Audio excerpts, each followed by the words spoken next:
Hello, welcome back to my channel. My name is Courtney and this is Short Time True Crime. Thank you so much to my new and returning viewers for clicking on this video and spending some time with me today. I am still battling the eye infection. I still can't wear makeup. It's driving me freaking insane. I like to look more presentable for my videos. But you get what you get for the probably next few videos. I don't know when I can put makeup on again. So, driving me insane. I know the purpose of the channel was not, for that. It's to talk about these victims and bring their stories to light. But gosh, I just wish I could wear some mascara or something. So diving right into today's story, we are talking about Dorothy Jane Scott. Dorothy was a single mother and she lived in Stanton, California with her aunt and her 4-year-old son in 1980. So for work, Dorothy was a secretary for 2 jointly owned stores, and one of them sold psychedelic items like lava lamps and beads and things like that, and then the other one was a head shop. So coworkers and family both described Dorothy as being kind of having like a very bland lifestyle. She never went out. She didn't go out to parties with friends. She was also a devout Christian. She never drank or smoked or did drugs or anything like that. So it was work, church, home, work, church, home. Like she never really did anything in between. Her parents, who lived in Anaheim, am I saying that right? Anaheim. They babysat her son, their grandchild, while she worked. And Dorothy's father, his name was Jacob, said that Dorothy never really dated. I mean, she might have dated here and there on occasion, but it was never anything serious, never anything long-term.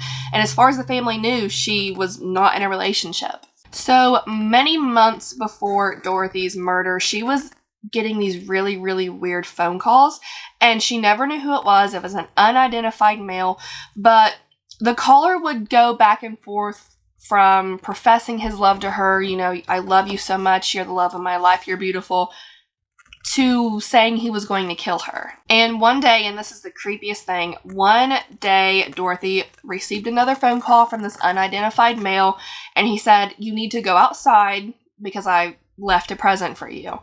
And when she walked outside, she found one single dead rose laying on her windshield. One phone call specifically really scared Dorothy, and it was when this unidentified man again called her and said he was going to cut her up into bits and nobody would ever find her. So at this point, Dorothy started taking self-defense classes just in case anything would happen, and this would escalate from being just phone calls to actually being attacked.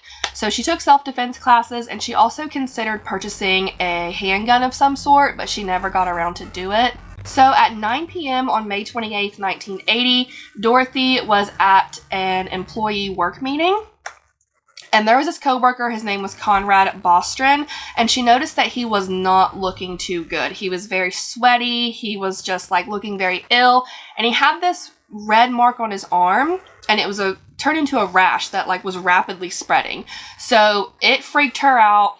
He was progressively looking worse throughout this work meeting, which I don't know why this work meeting was so late at night. But anyway, Dorothy said that she would take Conrad to the hospital.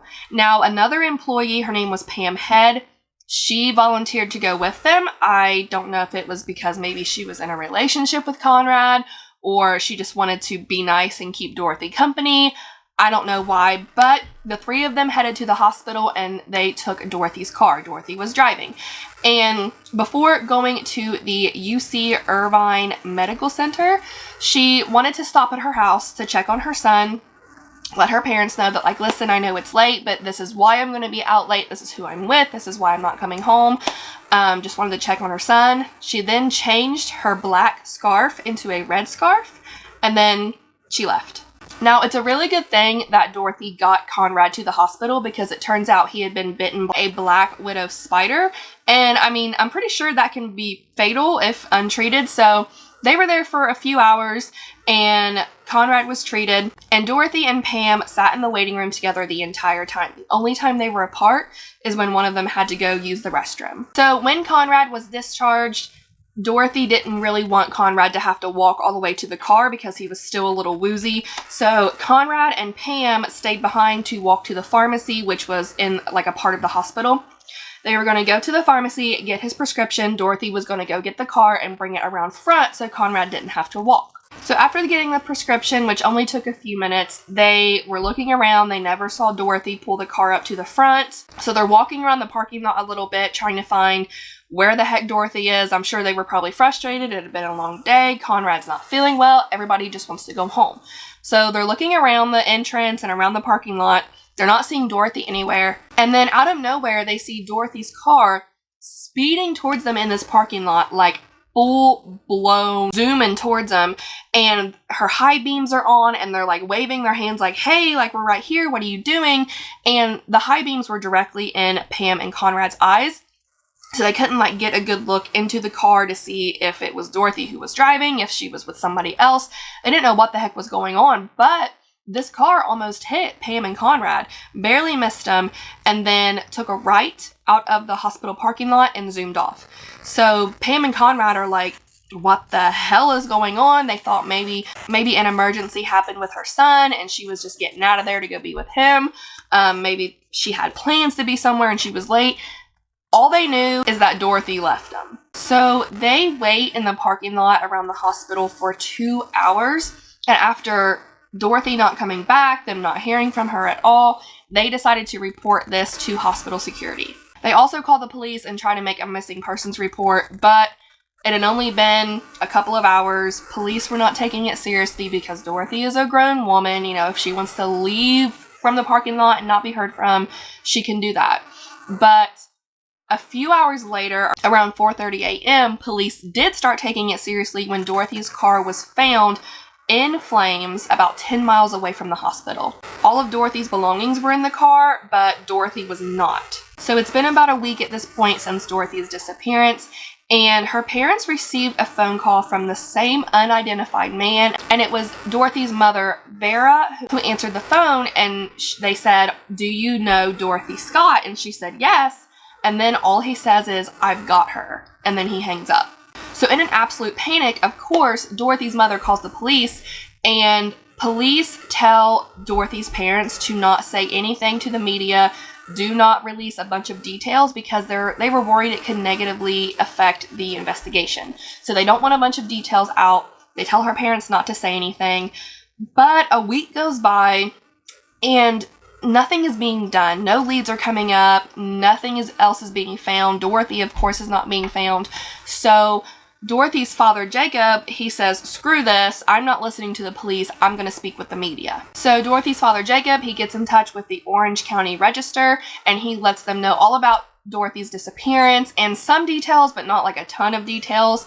And the same day that an article was released about Dorothy, an unidentified man calls the editor of the newspaper, and he says that he's the one that killed Dorothy, that he loved her so much, she was the love of his life.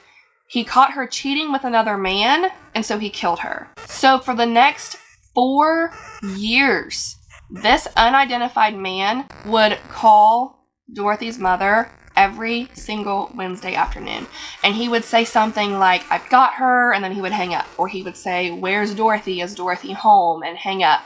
Or just something just for a few seconds, and then he would hang up. But it was every single Wednesday afternoon. And it was weird because Wednesday afternoons, Dorothy's mother was home alone. Her father would be gone. Police came and installed a voice recorder at Dorothy's parents' home, but this guy, he would never stay on the phone long enough to be traced. He would only stay on for just like 5 seconds, which was not long enough back then for a call to be traced. So after a while of this happening, Dorothy's father stayed home, and on a Wednesday afternoon, the phone rang. Dorothy's father picked up, and then this unidentified man, he didn't say anything, nothing, he just hung up, and then he didn't call again. On August 6, 1984, a construction worker was digging and found some dog remains, like some bones, and then digging a little deeper, he found human remains underneath of the dog bones. The bones were very charred, and authorities believed that they had been there for about 2 years because a brush fire had, quote, swept across the site 2 years prior in 1982. They also found a turquoise ring and a watch, and Dorothy's mother had positively identified the items as being Dorothy's. And it was really weird because the watch stopped at 12:30 a.m. on May 29th, which was about an hour after Pam and Conrad last seen Dorothy. A few days later, on August 14th, the bones were identified through dental records as Dorothy Scott. An autopsy was performed, but because of major decomposition of the body at this point, autopsy technicians were unable to release a cause of death. Now, when this unidentified man had called the editor of this newspaper, among, the other things that he was saying about Dorothy was my love and she was cheating and I killed her, he also said a lot of details that were not released to the public. He knew that Dorothy changed her black scarf to a red one.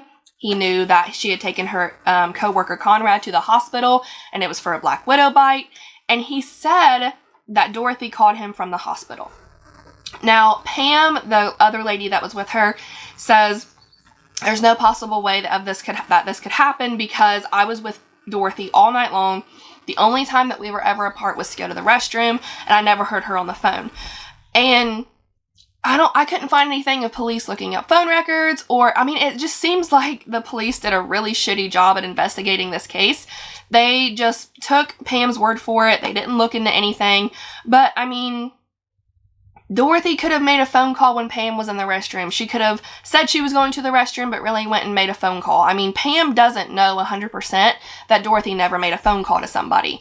And some theories are out there saying that, Dorothy could have had this secret boyfriend that her family didn't know about, and maybe she really did cheat, and that it was an ex-boyfriend that was, the killer. But Dorothy's family was extremely adamant that she never went anywhere but work, church, home, like I said in the beginning. So they really don't think that Dorothy had this secret relationship going on because, she never went anywhere.